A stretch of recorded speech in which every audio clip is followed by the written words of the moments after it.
Nearly 1 year into the Trump administration, and NBC News has learned 30 to 40 White House personnel lack permanent security clearances. One of those folks was Rob Porter. Another, according to the Washington Post, is Jared Kushner. Porter is gone, but Kushner still has access to classified intelligence, including the presidential daily briefing. The director of national intelligence believes that needs to change. I think sometimes it is necessary to have some type of preliminary clearance in order to fill a slot. But I have publicly stated if that is the case, the access has to be limited in terms of the kind of information they can be in a position to receive or not receive.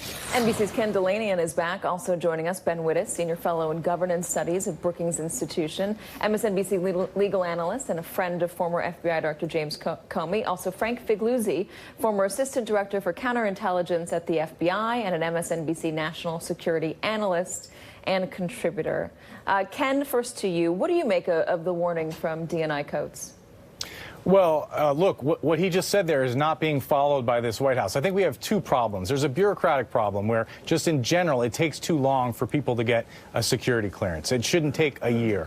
But secondly, we also have a problem with a president who apparently is ignoring the signals that are being sent to him by his own FBI about the suitability of certain people for a high clearance. And in the case of Jared Kushner, my sources tell me it is unprecedented for someone to be seeing the presidential daily brief who has not received a full security clearance. This is a document that has the nation's deepest secrets, including covert operation and top-level signals intelligence, NSA eavesdropping of foreign leaders. And to have someone looking at that document who hasn't been fully cleared, who hasn't been signed off on by the FBI, is unprecedented, and it's a decision directly made by Donald Trump, Katie. Frank, you've been privy to a lot of sensitive information. I know Ken is privy to a lot of sources who tell him about this sort of stuff. But in your firsthand experience, why wouldn't you want someone with a temporary security clearance having a look at the sort of stuff that Ken just outlined? Well, let's use Porter as an example. There could be areas of compromise and blackmail that go toward whether someone should actually see top secret. And let me point something out here.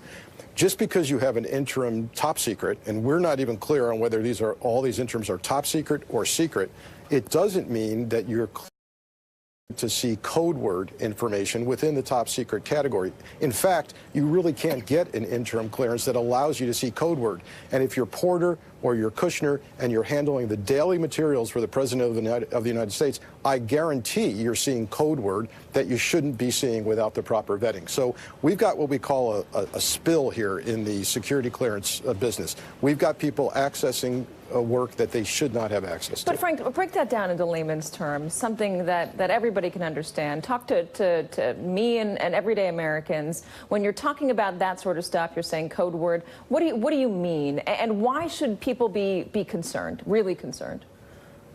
Yeah, so within the top secret classification, there are categories that you have to be read into and out of, and you're especially vetted for those. That means that even if you have a top secret, this is actually especially compartmented because it's singular source in nature. It might be a human source that literally is risking his life every day in a foreign country for the United States. It might be a microphone that's placed in some president's office overseas in another country that you need to be especially read into, or a new technique that science and technology has developed that allows us to read messages or bounce things off of buildings that allow us to understand what's being said inside the building. These are techniques that are extremely sensitive and cannot be accessed by people without the proper vetting. So if you've got somebody in the White House every day with access to the president, access to what the president's reading, and they've got personal issues, bankruptcy, credit problems, scorned spouses or girlfriends or boyfriends, legal issues, you don't know where they're vulnerable and compromisable, and they shouldn't be accessed. Or relationships with foreign governments where, I don't know, maybe you do real estate business with them or trying to do real estate business with them.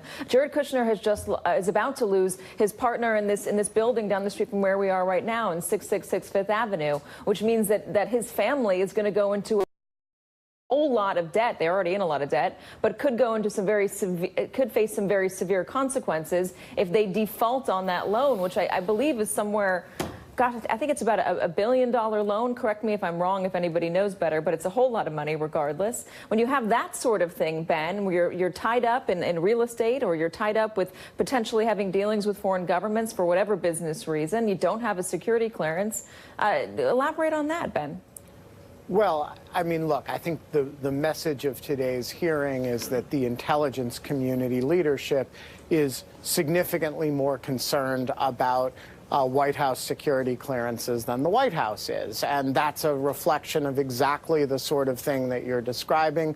There are a bunch of people, and Jared Kushner certainly appears to be one of them, who would not be able to get a security clearance in the context of work for any of these agencies, where, you know, people don't really start work generally until the clearance comes through, and they're on long-term clearance, temporary security clearances, despite in some cases some pretty obviously, if not disqualifying, at least disqualification raising background concerns. And this is the kind of thing that, you know, shocks and terrifies intelligence professionals.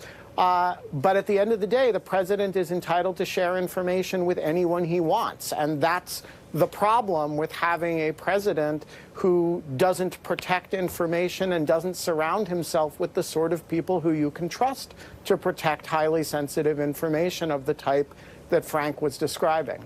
It's a $1.2 billion mortgage. It's due by February 2019. This is according to Curb New York, which has done a lot of reporting on this. Gentlemen, thank you very much for trying to explain it to us. We appreciate it. And reminder, reporters are going to be asking Sarah Huckabee Sanders about what I call the Swiss cheese timeline surrounding Rob Porter, and also the process surrounding security clearances, why the White House won't give us a straight answer on who gets a security clearance and why.